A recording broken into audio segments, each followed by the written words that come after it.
Midcap મંત્રામાં આપનું સ્વાગત છે અને અત્યારે જોવા જઈએ તો સેન્સેક્સમાં એક 400 પોઈન્ટથી વધારાની તેજી જોવા મળી રહી છે। એટલે જે પાછલા સપ્તાહની કે સિરીઝની પણ વાત કરીએ તો જે ઘટાડો નોંધાયો હતો ત્યારબાદ બે ટ્રેડિંગ સેશનથી આપણે જોઈ રહ્યા છે કે ખરીદારી પાછી ફરતી દેખાય છે।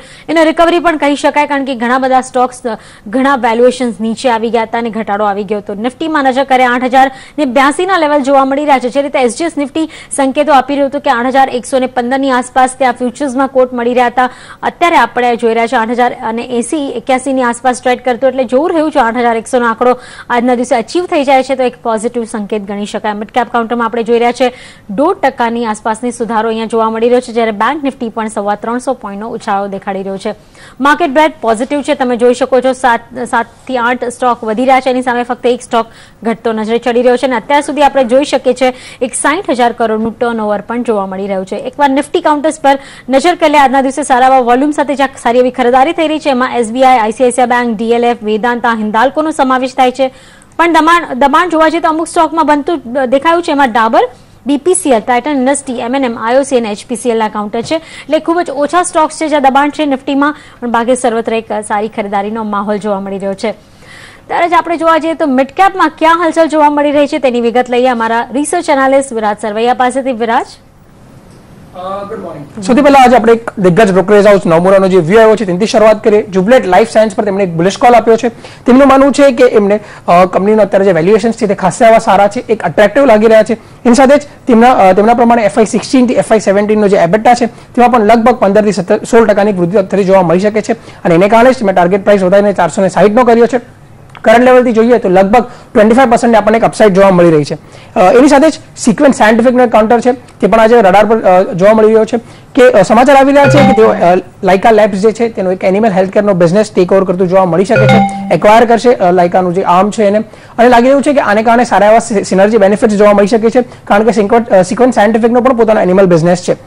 એની સાથે જ સિક્વન્સ સાયન્ટિફિકના મેનેજમેન્ટ નેટવર્ક સાથેની એક્સક્લુઝિવ વાતચીતમાં જણાવ્યું હતું કે તેઓ આ એક્વિઝિશનને કારણે તેમની બુક્સ પર કોઈ ડેટમાં મોટો વધારો જોવા નહીં મળે, આ એક્વિઝિશનને કારણે સિનર્જી બેનિફિટ આવતા જોવા મળી શકે છે અને જે લાઇકા લેબનો જે બિઝનેસ છે તેમાં લગભગ 30% કહી શકાય ગ્રોથ, એન્યુઅલ ગ્રોથ રેટ આવી રહ્યો છે તો એક ખાસું એવું પોઝિટિવ દેખાઈ રહ્યું છે।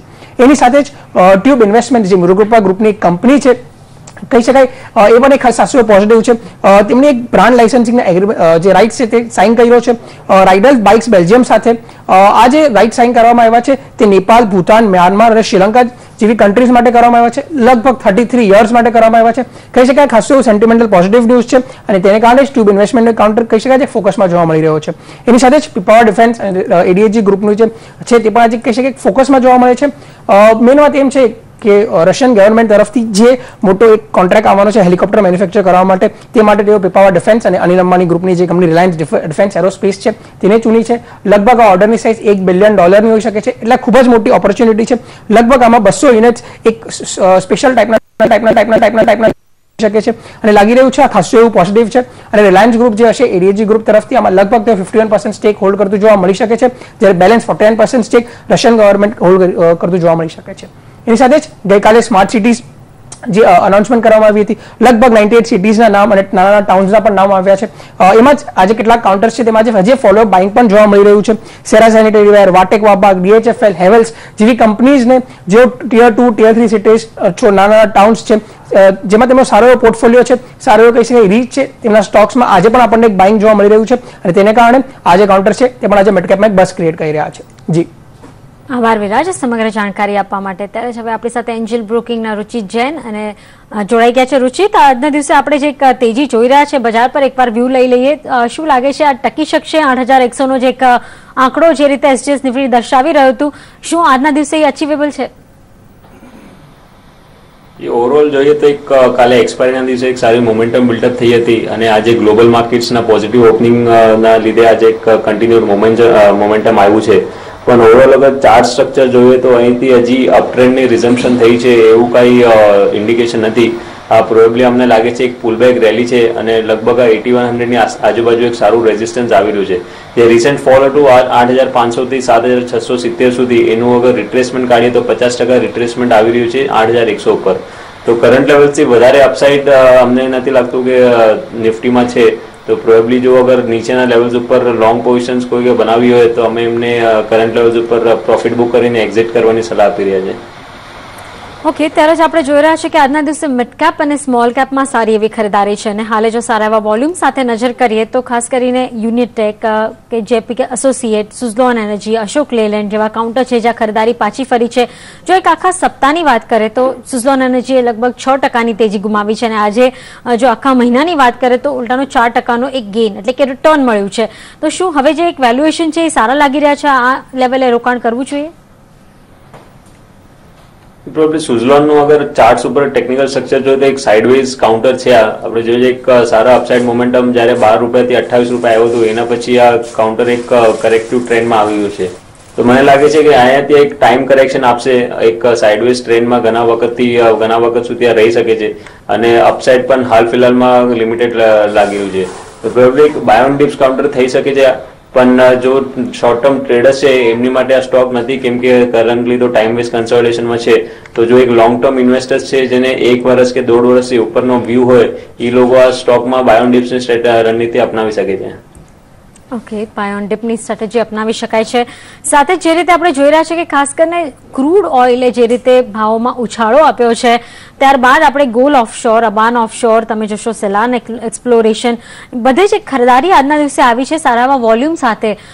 શું બાય કોલ બને છે? પ્રોબેબલી આ બધા મિડ કેપ સ્ટોક જોઈએ તો એક ઘણું કરેક્શન ઓલરેડી આ સ્ટોકમાં આવી ગયું છે, એટલે માટે એમની જ્યારે બી એક પુલબેક આવે છે તો એક વધારે શાર્પ હોય છે. પણ ડાઉન ટ્રેન્ડમાં જ્યારે પણ આપણે જોયું છે કે બીજા સ્ટોક્સમાં જનરલી મિડ કેપ્સમાં જ્યારે બી જો બી સ્ટોક ડાઉન ટ્રેન્ડમાં હોય છે એમની માટે એક પુલબેકમાં 10-15% એક ઉછાળો આપવાનો એક નોર્મલ વાત છે, એવું કંઈ સરપ્રાઇઝિંગ નથી રહેતું. તો જ્યાં સુધી ટ્રેન્ડ ચેન્જ નહીં થાય, જ્યાં સુધી કંઈ ઇન્ડિકેશન નહીં આવે, બોટમ વિશિંગ આ સ્ટોક્સમાં નહીં કરવું જોઈએ. ઓવરઓલ જરૂરી નથી કે આ સ્ટોકને એકદમ બોટમ ઉપર જ પિક કરવાનો. અગર નીચેની 8થી મિડ કેપ સ્ટોક છે, અગર 10%થી 12% નીચેનો મૂવ મિસ પણ થઈ જાય તો એનું પણ કંઈ પ્રોબ્લેમ નથી. પણ જ્યારે એક ઇન્ડિકેશન આવશે કે આ સ્ટોકમાં ફરીથી અપટ્રેન્ડની શરૂઆત થઈ છે ત્યારે જ આ બધા સ્ટોક્સમાં બાઇંગ પોઝિશન બનાવવી જોઈએ. અત્યારે મિડ કેપ સ્ટોક્સ આજે પુલબેક આપી રહ્યા છે ક્રૂડ ઓઇલની આજેની અપમૂવની પાછળ. એમની સ્ટોક્સ હજી કરન્ટલી તો અવોઇડ કરવા જોઈએ. અગર ઇન નિયર ફ્યુચર અગર અપટ્રેન્ડનું રિઝમ્પશનનું અગર કંઈ સાઇન મળશે તો પછી આ સ્ટોક્સમાં બાય કરવાની સલાહ આપશો. કે આગળ આ જે તેજી છે એ સસ્ટેન થશે, જળવાયેલી રહેશે તો એક બાયકોલ બની છે, બાકી અત્યારે આમાં ખરીદારીની સલાહ નથી બની રહી. પણ ત્યારે જરૂરથી જે રીતે આપણે જોયું ગઈકાલે 98 સ્માર્ટ સિટીઝની ઘોષણા થઈ ગઈ, તો એને સંલગ્ન જો બીજા સ્ટોક્સ પર નજર કરે તો અત્યારે તમને લાગે છે જે સ્ટોક્સમાં વેલ્યુએશન સારા ઘટી ગયા હોય અને ખરીદારીની તક હોય? ઓવરઓલ માર્કેટનું અગર ડાયરેક્શન જોઈએ, કેમ કે આ જો સ્માર્ટ સિટીઝનું આ જો કન્સેપ્ટનું કાલે અનાઉન્સમેન્ટ થયું છે એ કંઈ ફ્રેશ અનાઉન્સમેન્ટ કાલે નથી. આ સ્માર્ટ સિટીઝનું અનાઉન્સમેન્ટ ઓલરેડી થોડાક ટાઈમ પહેલા આવી ગયું છે, તો એવું નથી કે માર્કેટ્સ માટે કંઈ નવું આવ્યું છે. અને જનરલી આ બધું માર્કેટ્સ પહેલા જ ડિસ્કાઉન્ટ કરી નાખી છે. જ્યારે ફર્સ્ટ ટાઈમ એ ન્યૂઝ બધી આવે છે એ ટાઈમે જ બધું ડિસ્કાઉન્ટ એડજસ્ટમેન્ટ થઈ જાય છે. તો મને નથી લાગતું કે જો કાલેની ન્યૂઝ આવી છે જો એના ન્યૂઝ બેઝડ ઉપર કોઈને એક બાઇંગ પોઝિશન કે ફ્રેશ બાઇંગ પોઝિશન બિલ્ડઅપ કરવી જોઈએ. ઓવરઓલ અગર માર્કેટનું ડાયરેક્શન પહેલા ધ્યાનમાં રાખવું જોઈએ. માર્કેટ્સ અમને અહીંયાથી નથી લાગતું કે ઘણું અપસાઇડ મોમેન્ટમ આપશે. એક કરેક્ટિવ લેગ હજી માર્કેટ્સમાં પેન્ડિંગ છે અમને લાગે છે, તો પ્રોબેબલી એક કરેક્શન આવે એના પછી સ્ટોક્સ જોવા જોઈએ કે કયા ચીપ વેલ્યુએશન્સ ઉપર છે અને કયા સેમાં એક સારી અપસાઇડ મોમેન્ટમ આગળ જોઈને બની શકે છે. પણ કરન્ટલી કેમ કે માર્કેટ્સમાં કરેક્શન આવવાની શક્યતા વધારે છે, એટલે મને લાગે છે એક પેશન્સ રાખીને નીચેના લેવલ્સ ઉપર આ સ્ટોક્સમાં બાઇંગ કરવાની એક રણનીતિ અપનાવવી જોઈએ. પણ તમે જોશો કે 5 ગણા વોલ્યુમ સાથે આજે 3 ગણા વોલ્યુમ સાથે હાથવે કેબલ પર ખરીદારી થઈ રહી છે. ગઈકાલે પણ આ તેજી આગળ વધતી હતી અને ખાસ કરીને એફઆઈઆર લિમિટ વધારે દેવામાં આવી છે. અને જે રીતે આપણે સ્માર્ટ સિટીની વાત કરી રહ્યા છીએ, તો જે રીતે કેબલિંગ કે ઇન્ટરનેટ માટે જે ફેસિલિટી જોશે, તો શું હાથવે કેબલ ઉપર બાયકોલ બને છે? હવે હેથવે કેબલની વાત કરીએ તો જ્યારે આ સ્માર્ટ સિટીઝનું ફર્સ્ટ અનાઉન્સમેન્ટ આવ્યું હતું, પ્રોબેબલી મને લાગે છે જ્યારે ડિસેમ્બરથી અગર આ પ્રાઇસની મોમેન્ટમ જોઈએ તો એના પછી એક સારી અપમૂવ આવી હતી. પણ એ અપમૂવ સસ્ટેન નહીં થઈ હતી. 70-75 લેવલની આજુબાજુ રેઝિસ્ટન્સ લઈને આ સ્ટોક ઓલમોસ્ટ અડધો થઈ ગયો છે હમણાં. તો પ્રોબેબલી મને લાગે છે જ્યાં સુધી આ ઓલ્ધો કાલેની ન્યૂઝ આવી છે પણ ઓલરેડી આ પ્રાઇસીસમાં પેલા ડિસ્કાઉન્ટ થઈ ગઈ છે અને ટ્રેન્ડના સ્ટોકનો ફિલહાલ તો ડાઉન ટ્રેન્ડ છે. પુલબેક રેલીઝ ડાઉન ટ્રેન્ડમાં ક્વાઇટ પોસિબલ છે અને ઉપર આ 45-47 સુધી આ સ્ટોક ફરીથી એક રેઝિસ્ટન્સ ઝોનમાં આવી શકે છે. તો કરંટ લેવલ ઉપર તો બાઇંગ રેકમેન્ડેશન અમારું આ સ્ટોકમાં નથી, ઇનકેસ આ નીચેના લેવલ ઉપર આવે ફરીથી 30-32 ની રેન્જની આજુબાજુ અને ત્યાં કોઈ બુલિશ પેટર્ન બનાવે તો પછી આ સ્ટોકમાં બાઇંગનો એક ઝોન બની શકે છે. ઓકે, એક બાઇંગ ઝોન પછી બની શકે છે. હજી ગેમોન ઇન્ફ્રા તમે જોશો તો 5 ગણા વોલ્યુમ સાથે ખરીદારી થઈ રહી છે. જે રીતે પોતાના 9 કોર પ્રોજેક્ટ્સ જે છે ઇન્ફ્રા પ્રોજેક્ટ્સને માં પોતાની હિસ્સેદારી ઓછી કરવાની એક વિચારણા ચાલી રહી છે. શું લાગે છે અહીંયા એક જે ટ્રેન્ડ જોવા મળ્યો છે, શું આગળ ખરીદારીની બેટ બને છે કે હવે ઉછાળે વેચી નીકળી જવું જોઈએ? ગેમન ઇન્ફ્રા પણ કાંઈ એટલું આઉટ પરફોર્મન્સ નથી રહ્યું. ગયા અગર જસ્ટ 2 દિવસની અપમૂવ છોડીને અગર ગયા 1-1.5 વર્ષમાં સ્ટોકે શું કર્યું છે એના પર ધ્યાન આપીએ તો જ્યાં નિફ્ટીએ એટલું સારું મોમેન્ટમ આપ્યું હતું, જ્યાં નિફ્ટી માર્કેટ્સ નીચે 5,500 થી જયારે 9,000 ગયું હતું ત્યારે સ્ટોકમાં કઈ મોટું અપટ્રેન્ડ રિઝમ્પશન નહીં થયું હતું. સિર્ફ એક પુલબેક રેલી શાર્પ હતી કેમ કે બીજા મિડ કેપ્સ ઘણા ચાલ્યા હતા. મિડ કેપ ઇન્ડેક્સ સારું ઓલ ટાઈમ હાઈ ઉપર આવ્યું હતું, પણ recently mid caps all time high test કરવાના બાવજુદ આ સ્ટોકે 20 રૂપિયાથી ફરી કરેક્શન આપીને 12 રૂપિયા આવી ગઈ છે. તો પ્રોબેબલી ટ્રેન્ડ આમાં જોઈએ તો પોઝિટિવ ટ્રેન્ડ નથી આ સ્ટોકમાં. તો કોઈ પણ ઉછાળો આવે તો આ સ્ટોકમાંથી એક્ઝિટ કરવાની સલાહ છે. ઓકે, કોઈ પણ ઉછાળો આવે તો આમાંથી એક્ઝિટ કરવાની સલાહ બનતી દેખાઈ રહી છે. ત્યારે હવે રિસ્ક કેપિટલના ડીડી શર્મા પણ આપણી સાથે જોડાઈ ગયા છે. શર્માજી, આજે જે રીતે તેજી દર્શાવી રહ્યું છે બજાર, શું લાગે છે 8,100 પાર જવામાં સફળ રહેશે? જો આ એક પુલબેક રેલી છે હજી સુધી તો, અને એક સ્ટ્રોંગ પુલબેક રેલી છે, તો આમાં 8100 કોઈ ડિફિકલ્ટ નથી. 8100 ના આજુબાજુનો જ લેવલ આવે છે રેઝિસ્ટન્સનો, ત્યાં સુધી માર્કેટ જઈ શકે છે આજે.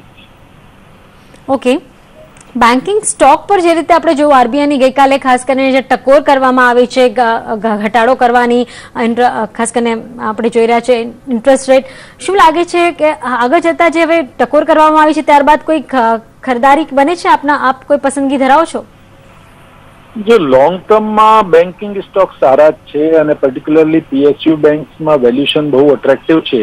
અને જે આપણે 18 મહિનાનો એક વ્યૂ લઈએ તો ડેફિનેટલી આપણી ઇકોનોમીમાં એક સ્ટ્રોંગ રિવાઇવલ એક્સપેક્ટેડ છે.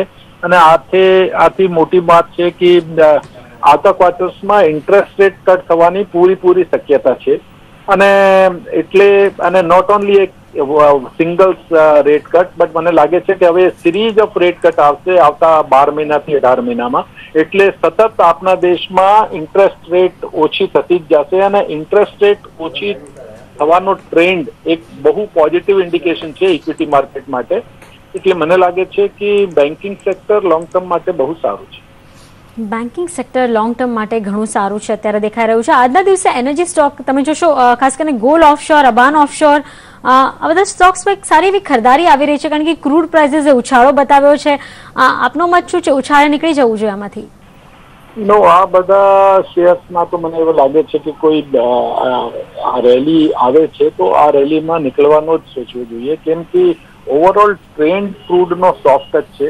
ટ્રેન્ડમાં આ એક પુલબેક રેલી છે, પણ આ બહુ લાંબી ચાલવા વાળી નથી. અને એને રીતે કોઈ ડિમાન્ડ છે ઓઇલ એક્સપ્લોરેશન સર્વિસીસની, જેને એ લોકો કેટર કરે છે, અબાન ઓફશોર એક્સેટ્રા, એ કોઈ બહુ સ્ટ્રોંગ રહેવાની નથી. અને ત્યાં બહુ સારા એ લોકોને રેન્ટલ મળવાના નથી રીતના. એટલે મને એવું લાગે છે કે આ રેલીમાં જ્યાં પણ એ શેર અટકે ત્યાં પ્રોફિટ બુક કરવો જોઈએ. ઓકે, અને સાથે જ જો એક વીકલી ચાર્ટ પર નજર કરે તો ઇન્ડિયાબુલ્સ રિયલે આટલા મોટા વોલેટાઇલ માર્કેટમાં પણ એક 15-16% રિટર્ન આપવામાં સફળતા મેળવી છે. શું એક વ્યૂ બને છે અહીંયા ખરીદારીનું? જો ઇન્ડિયાબુલ રિયલ એસ્ટેટ એક બહુ વોલેટાઇલ સ્ટોક છે. ઉપરમાં 70-75 થી બહુ શાર્પ ફોલ આવ્યો, નીચેમાં 45-46 થી બહુ સ્ટ્રોંગ રેલી આવી, અને હવે પાછો 65 ના આજુબાજુમાં છે. અહીંયાથી બહુ સ્ટ્રોંગ રેલી મને એક્સપેક્ટેડ નથી. મને લાગે છે કે 68-70 ના આજુબાજુમાં આ રેલી ફિઝલ આઉટ થઈ શકે છે. તો બેટર છે કે જે લોકો પાસે છે એ લોકો 68-70 ના આજુબાજુમાં પ્રોફિટ બુક કરીને એકવાર પાછા નીકળી જાય, અને કોઈ પણ ઘટાડો પાછો આવે અને 50 રૂપિયાના આજુબાજુમાં મળે તો પાછી એન્ટ્રી મારી શકે છે. ત્યારે સિક્વિન્સ સાયન્સ આજના દિવસે જોઈએ સાયન્ટિફિક પર જે ખરીદારી આજે આવી છે, જે રીતે લાયકા એક્સપોર્ટના એનિમલ હેલ્થ બિઝનેસને ખરીદવાની વાત ચાલી રહી છે, શું લાગે છે ખરીદારી બને છે અહીંયા? ના, કંપનીનો હું ટ્રેક નથી કરતો, મને કઈ ફંડામેન્ટલ આઈડિયા નથી. જ્યુબિલન્ટ લાઈફ પર નજર કરે, જે રીતે નોમુરાએ એક ટાર્ગેટ વધારીને 459 નો કર્યો છે, આપનું શું અનુમાન છે? હા, જ્યુબિલન્ટ લાઈફ સાયન્સ એક બહુ સ્ટ્રોંગ કંપની છે અને બહુ સ્ટ્રોંગ રિવાઇવલ થયો છે. Q1 ના રિઝલ્ટ ઇન્ડિકેટ કરે છે કે કંપનીની પરફોર્મન્સ કરંટ યરમાં અને આવતા વર્ષોમાં બહુ સુધરી જશે અને એટલે કરંટ પ્રાઇસ ઉપર પણ જ્યુબિલન્ટ લાઈફ સાયન્સ એક એટ્રેક્ટિવ બાય છે. અને જે લોકો પેશન્સ ધારે છે એ લોકો કોઈ પણ કરંટ લાસ્ટ 2-3 દિવસમાં જેવો ઘટાડો આવ્યો તો એવો કોઈ પણ ઘટાડો ક્યારે પણ આવે તો જ્યુબિલન્ટ લાઈફ સાયન્સમાં એક્યુમ્યુલેશન કરી શકાય. ત્યારે જ આજકાલ એડીએજી ગ્રુપ માટે જે ખબર આવી છે, ખાસ કરીને રિલાયન્સ ડિફેન્સ અને એરોસ્પેસની જે રશિયન કહી શકાય કે રશિયાથી જે ઓર્ડર મળ્યા છે ચોપર બનાવવાના, શું લાગે છે એક રિલાયન્સ ઇન્ફ્રા ઓર પીપાવાવ ડિફેન્સ ત્યાં રોકાણ કરવાની તક છે? રિલાયન્સ ઇન્ફ્રા પર્ટિક્યુલરલી બહુ એટ્રેક્ટિવ વેલ્યુએશન ઉપર પહોંચી ગયો હતો. આ તો ગયા 2-3 દિવસમાં 15-20% સુધરી ગયો છે, પણ છતાં પણ હજી બહુ એટ્રેક્ટિવ છે. અને હોલ ગ્રુપ એડીએજી ગ્રુપના વેલ્યુએશન હમણાં એકદમ માઉથ વોટરિંગ વેલ્યુએશન છે. મને નથી લાગતા કે કરંટ વેલ્યુએશનથી એડીએજી ગ્રુપને જે કોઈ રોકાણ કરે તો એને કોઈ મોટી રિસ્ક છે. મને એવું લાગે છે કે એડીએજી ગ્રુપના વેલ્યુએશન હવે સુધરવા જોઈએ. ઓલમોસ્ટ બોટમ થઈ ગયું છે બધા સ્ટોક્સમાં અને એવું લાગે છે હવે રિલાયન્સ ઇન્ફ્રાનો જે ટ્રેન્ડ છે ગયા 2-3 દિવસનો આને જોઈને એવું લાગે છે એક બહુ સ્ટ્રોંગ બાઇંગ ચાલી રહી છે એડીએજી ગ્રુપના સ્ટોક્સમાં. તો ડેફિનેટલી રિલાયન્સ ઇન્ફ્રા એક એટ્રેક્ટિવ બાય છે અને પીપાવાવ ડિફેન્સ એનો પાર્ટ જ છે, તો better you buy the Reliance infra. Okay, ત્યારે જ આપણે જોઈ રહ્યા છે કે આપણા નિષ્ણાતો આપણી સાથે જોડાયેલા છે. પણ આગળ વધીએ તો ચીનમાં યુઆન ડિવેલ્યુએશન અને સરકારના નિર્ણયોને કારણે ઘણા પ્રશ્નાર્થ ઉભા થયા છે. આ સંજોગોમાં એમ્બિટ દ્વારા એક રિપોર્ટ બહાર પાડવામાં આવ્યો છે, જેમાં તેમણે ગ્રોથ આઉટલુક ઘટાડ્યો છે અને સેન્સેક્સનો લક્ષ્યાંક પણ નીચો કર્યો છે. શું ખાસ બાબતો છે આ રિપોર્ટમાં, એની જાણકારી લઈએ અમારા રિસર્ચ એનાલિસ્ટ રુશિન શાહ પાસેથી. રુશિન, શું ખાસ છે આ રિપોર્ટમાં? સૌથી પહેલી વસ્તુ એ છે કે જે રીતના મૂડીઝે ભારતીય જીડીપીનો જે એસ્ટિમેટ હતો તે ઘટાડ્યા બાદ હવે એમ્બિટે પણ ભારતીય અર્થતંત્રનો જે જીડીપી હોય છે તેની અંદર ઘટાડો કર્યો છે. 7%નું જે અનુમાન હતું તે ઘટાડીને 6.8 કરી દીધો છે. પરંતુ સૌથી ઇન્ટરેસ્ટિંગ વસ્તુ એ છે કે સૌથી પહેલીવાર કોઈ બ્રોકરેજ હાઉસે ભારતીય અર્થતંત્રના અહીંયા જે સેન્સેક્સ હોય છે તેનો ટાર્ગેટ અહીંયા ઘટાડ્યો છે. અહીંયા જોવા જોઈએ તો જે 32,000નો તેમનો જે લક્ષ્યાંક હતો તે ઘટાડીને 28,000નો કરી દીધો છે. આ પહેલી વખત નથી કે જ્યારે એમ્બિટે પોતાનો જે ટાર્ગેટ પ્રાઇસ જે છે તે ઘટાડ્યો છે. નવેમ્બર 2014નું જ્યારે તેમનું એસ્ટિમેટ હતું કે 36,000 સુધી સેન્સેક્સ જશે તે ઘટાડીને તેમને મે 2015ની અંદર 32,000નો કરી દીધો હતો. હવે તેની અંદર પણ જોવા જઈએ જ્યારે આ 4,000નો જે ઘટાડો કર્યો હતો તેની અંદર પણ તેમને જે અર્નિંગ્સ હોય છે, જે કંપનીઓની અર્નિંગ હોય છે તેની અંદર કોઈ ખાસો ઘટાડો નહોતો કર્યો. હવે જોવા જોઈએ તો અત્યારે જે એમને 28,000નો જે ટાર્ગેટ આપ્યો છે તેની અંદર જે અર્નિંગ્સનો જોવા જોઈએ તો જે 20નો પી હતો તે ઘટાડીને હવે તેમનું અનુમાન જે છે કે એ 18 પીની આજુબાજુ આવતો જોવા મળી શકે છે. તો કોર્પોરેટ અર્નિંગ્સ જે ઘટાડો થતો જોવા મળ્યો છે તેના કારણે ઓવરઓલ સેન્સેક્સની અંદર પણ ઘટાડો થતો જોવા મળી શકે છે. બીજા કારણે છે કે જે અર્થતંત્રની અંદર પણ ભારતીય અર્થતંત્રની અંદર જોવા જાય તો ખાસી એવી રિકવરી નથી આવી. સૌથી પહેલું કારણ એ છે કે જે રિયલ એસ્ટેટના જે પ્રાઇસીસ જે રીતના ઘટાડો થઈ રહ્યો છે તે એક બહુ મોટી ચિંતાજનક બાબત છે. બીજી વસ્તુ એ છે કે જે રીતના ઇન્ડિયન બેંક્સની અંદર જોવા જઈએ ખાસ કરીને જેટલી પણ મિડ સાઇઝ પબ્લિક સેક્ટર બેંક્સના જે એનપીએસઓ જે પ્રોબ્લેમ લગાતાર વધી રહ્યો છે તે જોતા અહીંયા એમ્બિટે થોડી ઘણી ચિંતા વ્યક્ત કરી છે. ત્રીજી ખાસ વસ્તુ એ છે કે જે રીતના એનડીએ ગવર્મેન્ટની જે મેજોરિટી આવવા છતાં પણ અમુક જે મોટા રિફોર્મ્સ હોય છે તે નથી લાવી શક્યા, જેમ કે જીએસટી છે, જે પછી લેન્ડ એક્વિઝિશન બિલ છે, તેની સાથે જોવા જઈએ તો જે મેટરનું આખું કોકડું જે ગૂંચવાયું હતું તેના કારણે પણ થોડી ઘણી જે છે તે કોન્ફિડન્સ જે છે તે હલી રહ્યો છે. ત્રીજી સૌથી અગત્યની વસ્તુ એ છે કે જો હવે યુઆનનું ડિવેલ્યુએશન થશે તો તેનાથી ઇન્ડિયન ઇકોનોમી પર ખાસી એવી ઇમ્પેક્ટ પડતી જોવા મળશે. સૌથી પહેલી વસ્તુ એ છે કે જેટલા પણ ઇન્ડિયન મેન્યુફેક્ચરર જે છે તે જેટલી પણ પોતાની જે કેપેસિટી હોય છે તે જે પોતાનું કોમ્પિટિશન હોય છે તે ચાઇનીઝ કંપની સાથે જે છે પોતાની કંપનીઓ સાથે તે પોતાની વેચી જતા જોવા મળશે. તો તેના કારણે થોડી ઘણી અર્નિંગ્સની અંદર પણ ઘટાડો થશે. બીજી વસ્તુ એ છે કે જેટલું પણ ભારતીય કંપનીઓ અને ગવર્મેન્ટે જે $500 બિલિયન જે દેવું લીધું છે, ડેટ લીધું છે, તે પણ થોડી ઘણી ચિંતા પડતી જોવા મળી શકે છે. પરંતુ છતાં પણ માનવું છે કે જે 28,000થી લઈને પણ જો બહુ અહીંયાથી સેન્ટિમેન્ટલ જો ખરાબ થશે તો તે 22,000 સુધી પણ સેન્સેક્સ જઈ શકે છે. અને જો સૌથી અગત્યની વસ્તુ એ છે કે જ્યારે લેમન બ્રધર્સ ક્રાઇસિસ થયું હતું 2008ની અંદર ત્યારે જે પી હતો તે 14 ટાઈમ્સ હતો, તે 14 ટાઈમ્સ આ વખતે પણ આવી શકે છે જો 22,000 સુધી સેન્સેક્સ જશે. છતાં પણ અહીંયા જોવા જઈએ તો અમુક વેલ્યુ પિક્સ જે છે અમુક એમને શોધી રાખી છે એમ્બિટે, જેમાં એમને આઈટીસી છે, કોલ ઇન્ડિયા જેવી કંપનીઝ છે, લ્યુપિન છે, પાવર ગ્રીડ છે, ઇન્ડસઇન્ડ બેંક જેવી છે. અમુક જોવા જઈએ તો બ્લુ ચીપ જે કંપનીઝ જે છે તે અહીંયા રાખી છે કારણ કે તેનો એટ્રેક્ટિવ વેલ્યુએશન ઉપર મળે છે. તે સાથે જ અમુક જોવા જઈએ તો મિડ સાઇઝ અમુક જે કંપનીઝ જેમ છે પેજ ઇન્ડસ્ટ્રીઝ છે, પીઆઈ ઇન્ડસ્ટ્રીઝ છે, મહિન્દ્રા સીઆઈ લિમિટેડ જે છે, બાટા ઇન્ડિયા છે અને સિટી યુનિયન બેંક જેવી તેમની ટોપિક્સ છે. તેમનું માનવું છે કે જો આ ઘટાડાની અંદર અમુક આવા કંપનીઝની અંદર જો રોકાણ કરવામાં આવે તો આગળ જતા ઘણા સારા એવા ગેઇન્સ મળી શકે છે. આભાર આપનો આ સમગ્ર જાણકારી આપવા માટે. ત્યારે જ આપણા નિષ્ણાતો આપણી સાથે જોડાયેલા છે, રુચિત જૈન અને ડીડી શર્મા. રુચિત, આપના આજના પસંદગીના કોલ કોઈ હોઈ શકે આજના તેજીવાળા બજારમાં? કરન્ટલી અમને લાગી રહ્યું છે કે 8100 કેમ કે એક સારું રેઝિસ્ટન્સ એરિયા છે માર્કેટ્સ માટે, તો અહીંયાથી ડાઉનસાઇડની પ્રોબેબિલિટીઝ વધારે છે. સિમિલરલી અગર મિડ કેપનું ઇન્ડેક્સ જોઈએ તો એક ગેપ એરિયા જે ક્રિએટ થયું હતું સોમવારની ટ્રેડિંગ સેશનમાં ગેપ ડાઉનમાંથી, ગેપ આજે ફિલ કરતો નજર આવ્યો છે. તો અહીંયા ઓલ્ધો આજે માર્કેટ્સમાં સારી તેજી થઈ રહી છે, તો અહીંયા હું એક કોન્ટ્રાબેટ લઈ રહ્યો છું. જ્યાં મિડ કેપ્સમાં જો માર્કેટ્સમાં જો અગર કરેક્શન આવે તો યુપીએલ એવું સ્ટોક છે જો એક અહીંયાથી એક આગળ 4 થી 5 દિવસમાં એક સારું દબાણ આવી શકે છે. ઓન રાઇઝ આ સ્ટોકને એક શોર્ટ પોઝિશન ફ્યુચર્સમાં શોર્ટ ટર્મ 4 થી 5 દિવસ માટે ટ્રેડિંગ માટે એક શોર્ટ પોઝિશન આમાં બનાવી શકે છે. ઉપર 530 ની આજુબાજુ 30 થી 35 ની ઝોન એક સારી રેઝિસ્ટન્સ ઝોન છે. એક ચેનલનું બ્રેકડાઉન કન્સોલિડેશન રેન્જનું હમણાં રેઝિસ્ટન્સ ચેક કરશે તો 530-35 ની રેન્જમાં યુપીએલના શોર્ટ પોઝિશન બનાવી શકે છે 3 થી 4 દિવસ માટે. અને સ્ટોપ લોસ અને ટાર્ગેટ્સ તમારા સ્ક્રીન ઉપર મેન્શન છે. ઓકે, તો યુપીએલમાં એક ખરીદારીનો કોલ બનતો 495ના ટાર્ગેટ તમને 4 થી 5 ટ્રેડિંગ સેશનમાં જોવા મળી શકે છે. તો આ કોલ બનતો દેખાઈ રહ્યો છે. રુચિતની પસંદગી છે ફક્ત યુપીએલ. ત્યારે જ શર્માજી, આપની પસંદગીના કોઈ સ્ટોક હશે? હા, મારો એક લોંગ ટર્મ માટે પસંદનો શેર છે Torrent power. Torrent power Gujarat based power generation, distribution અને ટ્રાન્સમિશન કંપની છે. અને મેઇનલી એનો જે એરિયા છે અમદાવાદ અને સુરત છે, બંને સ્ટ્રોંગ ડિમાન્ડવાળા એરિયા છે. અને જે પ્રોબ્લેમ હતી કંપનીમાં, એક તો ગેસ સપ્લાયની પ્રોબ્લેમ હતી, આ મોટા હવે સોલ્વ થવાની છે કેમ કે ગેસ પ્રાઇસીસ બહુ ઓછી થઈ ગઈ છે. અને દહેજમાં ત્યાં એની એક નવી કેપેસિટી પાવર જનરેશન આવી રહી છે, 1200 મેગાવાટની કેપેસિટી આ કમિશન થઈ ગઈ છે.